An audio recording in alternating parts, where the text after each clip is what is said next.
नमस्कार मित्रों, मैं भव्य अग्रवाल आज कक्षा 8 की हिंदी पर पाठ्यपुस्तक वसंत भाग 3 के पाठ कामचोर का वाचन करने वाला हूँ।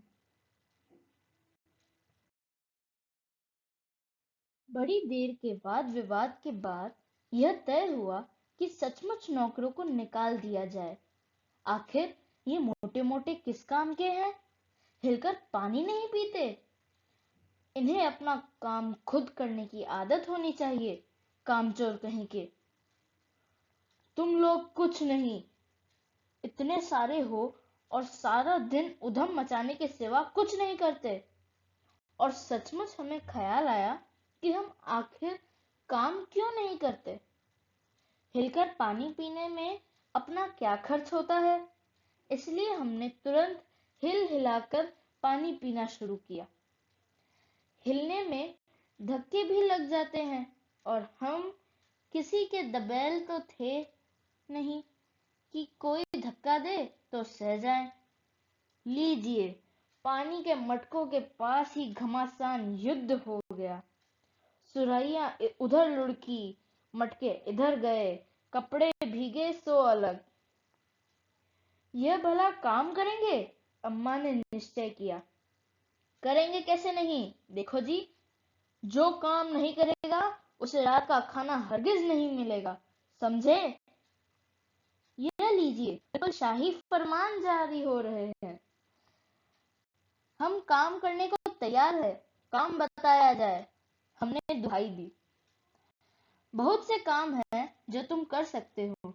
मिसाल के लिए, यह दरी कितनी मैली हो रही है, हमें कितना कूड़ा पड़ा है, पेड़ों में पानी देना है, और भाई मुफ्त तो यह काम करवाए नहीं जाएंगे, तुम सबको तनख्वाह भी दी जाएगी।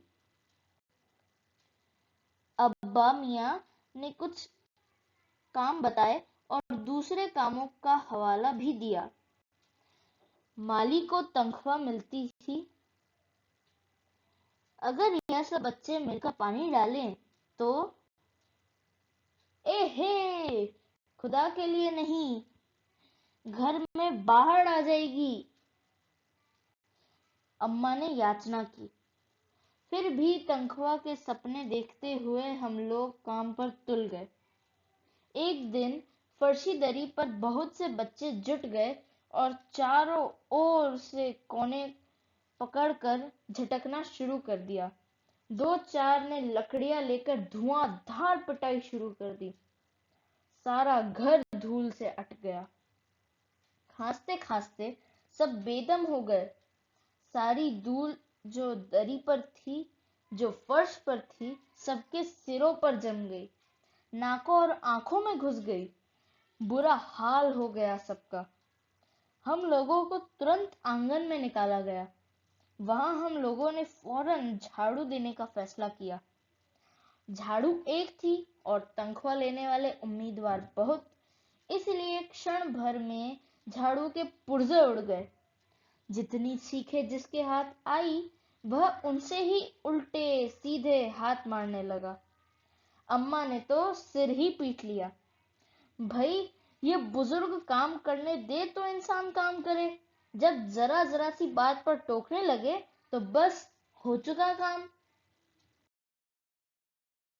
असल में झाड़ू देने से पहले जरा सा पानी छिड़क लेना चाहिए। बस यह ख्याल आते ही तुरंत दरी पर पानी छिड़का गया। एक तो वैसे ही धूल से अटी हुई थी, पानी पड़ते ही सारी धूल कीचड़ बन गई। अब सब आंगन से भी निकाले गए। तय हुआ कि पेड़ों को पानी दिया जाए। बस सारे घर की बाल्टियां, लोटे, तसले, भगोने, पतीलियां लूट ली गई। जिन्हें ये चीजें भी नहीं मिली, वे डोंगे, कटोरे और ग्लास ही ले गए। अब सब लोग नल पर टूट पड़े। यहाँ भी वह घमासान मची कि क्या मजाल जो एक बूंद पानी भी किसी के बर्तन में आ सके। ठूसम ठास, किसी बाल्टी पर पतीला और पतीले पर लोटा और भगोने और डोंगे। पहले तो धक्के चले, फिर कोहनियां और उसके बाद बर्तन। फौरन बड़े भाइयों, बहनों, मामुओं और दमदार मौसियों, फूफियों की कुमक भेजी गई। फौज मैदान में हथियार फेंककर पीठ दिखा गई। इस धींगा मुश्ती में कुछ बच्चे कीचड़ से लथपथ हो गए, जिन्हें नहलाकर कपड़े बदलवाने के लिए नौकरों की वर्तमान संख्या काफी नहीं थी। पास के बंगलों से नौकर आए और चांद आना प्रति बच्चे के हिसाब से उन्होंने सबको नहलवाया। हम लोग कायल हो गए कि सचमुच यह साफ सफाई का काम अपने बस की बात नहीं, और न पेड़ों की देखभाल हमसे हो सकती है। कम से कम मुर्गियों को ही बंद कर दें। बस शाम से ही जो बांस छड़ी हाथ पड़ी लेकर मुर्गियां हाँकने लगे, चल दड़बे, चल दड़बे। पर साहब, मुर्गियों को भी किसी ने हमारे विरुद्ध भड़का रखा था। ऊट पटांग इधर उधर कूदने लगी। दो मुर्गियां खीर के प्यालों से, जिन पर आया चांदी के वर्क लगा रही थी, दौड़ती फांदती हुई निकल गई। तूफान गुजरते ही पता चला कि प्याले खाली हैं और सारी खीर दीदी के कामदानी के दुपट्टे और ताजे धुले सिर पर लगी हुई है। एक बड़ा सा मुर्गा अम्मा के खुले हुए पानदान में कूद पड़ा और कत्थे चूने में लुथड़े हुए पंजे लेकर नानी अम्मा की सफेद दूध जैसी चादर पर छापे मारता हुआ निकल गया। एक मुर्गी दाल की पतीली में छपाक मारकर भागी और सीधे जाकर मोरी में इस तेजी से फिसली कि सारी कीचड़ मौसी जी के मुंह पर पड़ी, जो बैठी हुई हाथ मुंह धो रही थी। इधर सारी मुर्गियां बेनकेल का ऊंट बनी चारों तरफ दौड़ रही थी। एक भी दड़बे में जाने को राजी नहीं थी। इधर किसी को सूझी कि जो भेड़ें आई हुई हैं, लगे हाथों उन्हें भी दाना खिला दिया जाए। दिन भर की भूखी भेड़ें दाने का सूप देखकर जो सबकी सब झपटी तो भागकर जाना कठिन हो गया। लष्टम पष्टम तख्तों पर चढ़ गई, पर भेड़ चाल तो मशहूर है। उनकी नजर तो बस दाने के सूप पर जमी हुई थी। पलंगों को फलांगती, बर्तन लुढ़काती साथ साथ चढ़ गई। तख्त पर बानी दीदी का दुपट्टा फैला हुआ था, जिस पर गोखरी, चंपा और सलमा सितारे रखकर बड़ी दीदी मुगलानी बुआ को कुछ बता रही थी।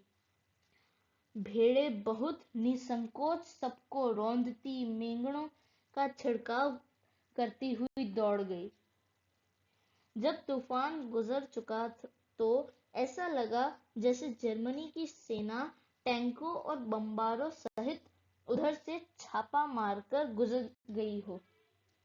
जहां जहां से सूप गुजरा, भेड़ें शिकारी कुत्तों की तरह गंध सूंघती हुई हमला करती गई। हज्जन माँ एक पलंग पर दुपट्टे से मुंह ढके सो रही थी। उन पर से जो भेड़ें दौड़ी तो न जाने वह सपने में किन महलों की सैर कर रही थी, दुपट्टे में उलझी हुई मारो मारो चीखने लगी। इतने में भेड़ें सूप को भूलकर तरकारी वाले की टोकरी पर टूट पड़ी। वह दालान में बैठी मटर की फलियां तोल तोल कर रसोइये को दे रही थी। वह अपनी तरकारी का बचाव करने के लिए सीना तान कर उठ गई।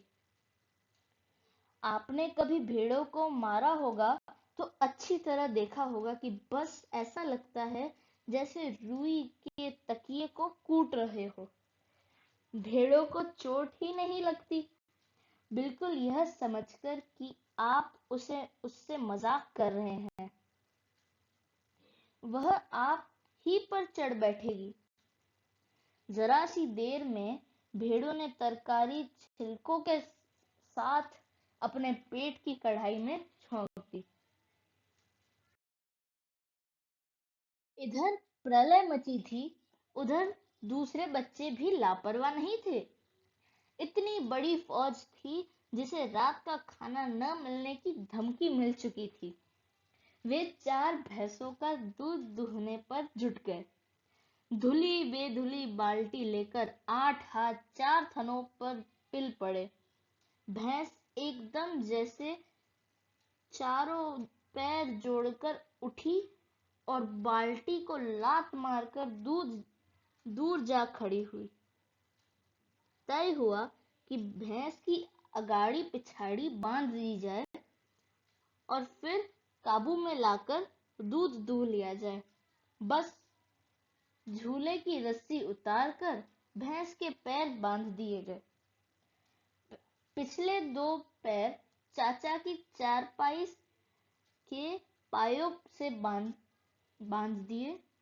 अगले 2 पैर को बांधने की कोशिश जारी थी कि भैंस चौकन्नी हो गई। छूटकर जो भागी तो पहले चाचा जी समझे कि शायद कोई सपना देख रहे हैं। फिर जब चारपाई पानी के ड्रम से टकराई और पानी छलककर गिरा तो समझे कि आंधी तूफान में फंसे हैं। साथ में भूचाल भी आया हुआ है।